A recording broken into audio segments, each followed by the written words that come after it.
Hello everyone and welcome again to my YouTube channel Maths Plus.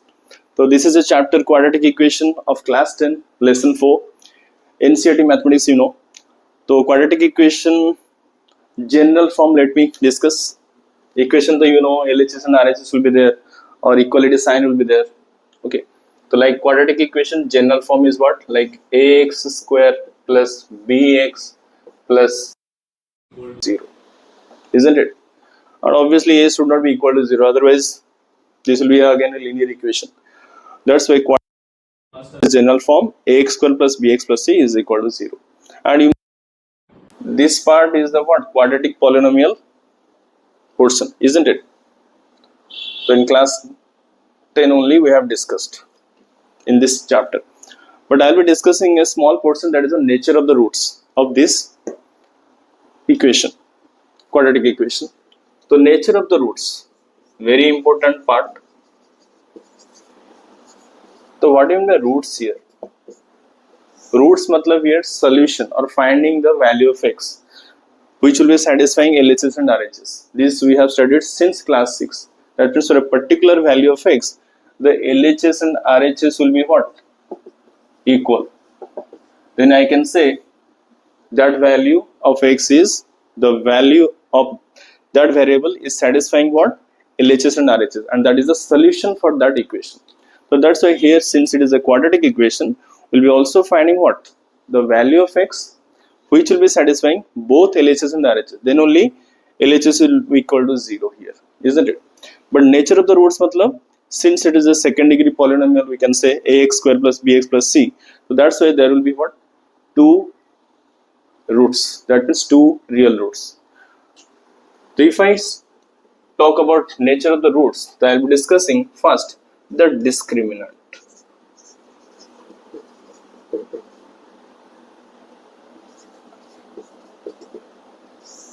So what is discriminant? Discriminant is denoted by capital D here, and D is equal to what? B square minus 4AC. This is the base of knowing the nature of the roots. How can you compare this with what we'll be comparing this? So D, if comparison is what? With 0 only. If the discriminant or the D value is greater than 0, that means what? B square minus 4AC if you calculate and it will be greater than 0, then what you will be getting? There will be two distinct real roots. So here you will be getting what? Two distinct real roots. Okay, so I'll be solving one example also. So if D will be equal to 0, that means the value of discriminant will be equal to 0, then or else I will say B square minus 4AC is equal to 0, then I can say there are two equal real roots. Okay, so let me go for this bit 3. That means you see here greater than sign over is equal to sign over, then is what? Less than. That means if discriminant is less than 0, or else I'll say B square minus 4AC if less than 0. And obviously you can guess now, no real roots. There will be no roots at all because it cannot be factorized also. That's why what you will be guessing here, how to know the nature of the roots? If you get the value of D only. It's very important to get the value of D from the beginning. Then only you will be easily go for whether the quadratic equation can be factorized or not.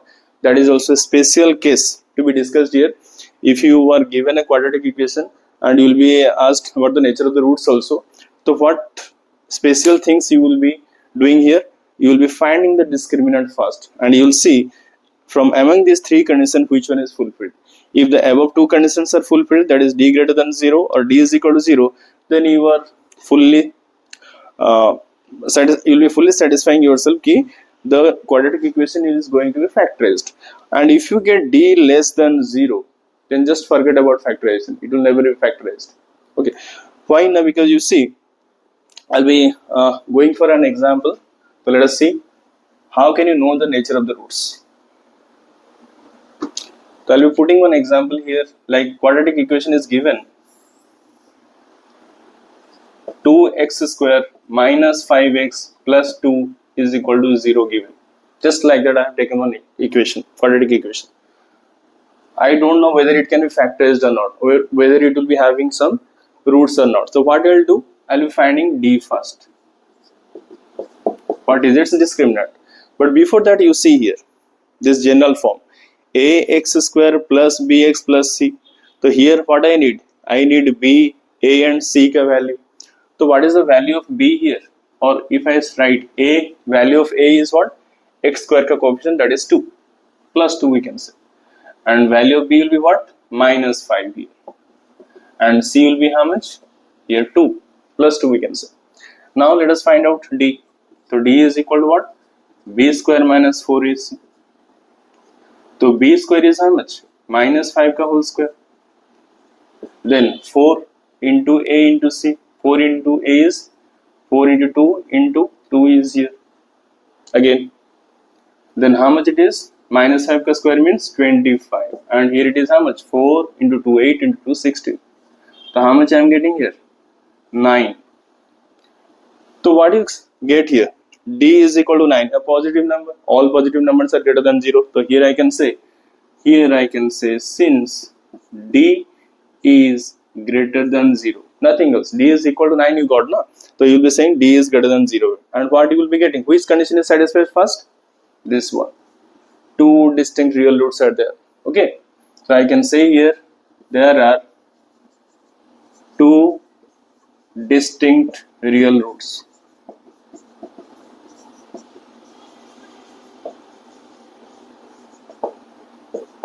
So in this way, we will be knowing the nature of the roots of a given quadratic equation, and it will help you to go for factorization or not, isn't it?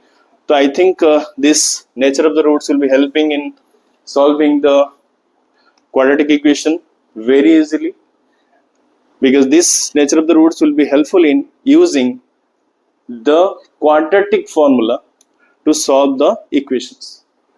So what is the quadratic formula? And how can it be used, and how the calculations will be done? So for the next topic, I'll be uploading it in my next video. So have a nice day all of you.